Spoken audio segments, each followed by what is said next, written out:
Lawmakers are tackling a not-so-balanced budget during this under 3-week session. KITV4's Paul Drews joins us live now with more on the list of bills being heard today. Paul? Well, Brenton, many of us debate paying for things with cash on hand or with future debt like a credit card. And Hawaii lawmakers now also want the opportunity to borrow more money so they can get the local economy going. The state already has billions in debt in the form of general obligation bonds it uses for projects at airports, highways, and harbors, and makes payments on that debt and interest every year. Money is also borrowed for schools, hospitals, and housing. But state lawmakers have a debt ceiling they can't go over unless there is an emergency, which is why they're asking for $80 million more in debt to boost our slowing economy by funding additional construction projects. But some feel taking on even more debt now would end up costing us even more later. What's really important for government to do, though, is to get the economy moving, and by getting construction projects moving, you can start to see the flow of cash throughout our community. So there are more people working, more people paying taxes. Currently, we're paying 11% of our general fund toward debt servicing, which is the second highest in the nation. The legislature is planning to raise that figure, and we simply don't have the money in sight. And how much debt does Hawaii owe? Akina said it is $5,400 for every person in the state, and he would prefer to see government shrink instead of our debt increase. But lawmakers I talk with feel they need to prop up businesses and support services until the economy recovers. Because of the big drop in state revenues from the financial slowdown, they feel the best way to do that is to borrow the money.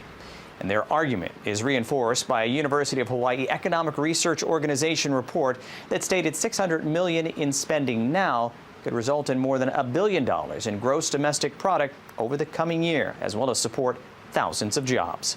Reporting live in the newsroom, Paul Drews, KITV4 Island News. The state already has billions of dollars in debt from other big construction projects. More debt could have a negative impact on Hawaii's credit rating and make borrowing cost more in the future.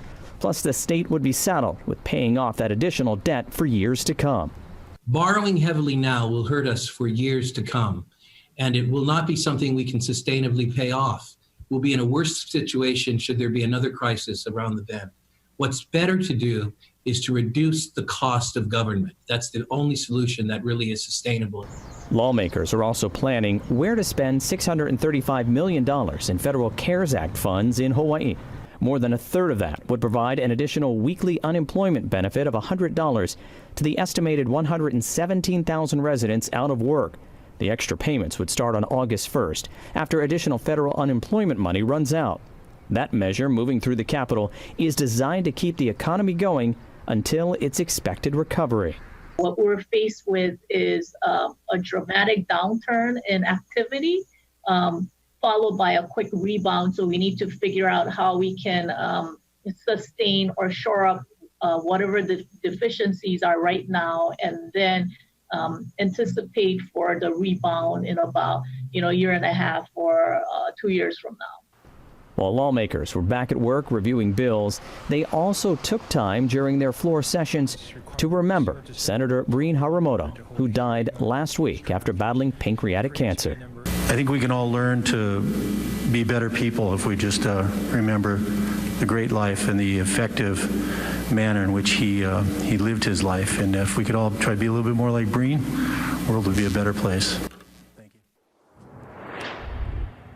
Think you could balance the budget? The Grassroots Institute of Hawaii has a tool on its website, and you can see for yourself just how much it would take to cut or borrow from each department in order to balance the budget. You'll find a link to it at KITV.com.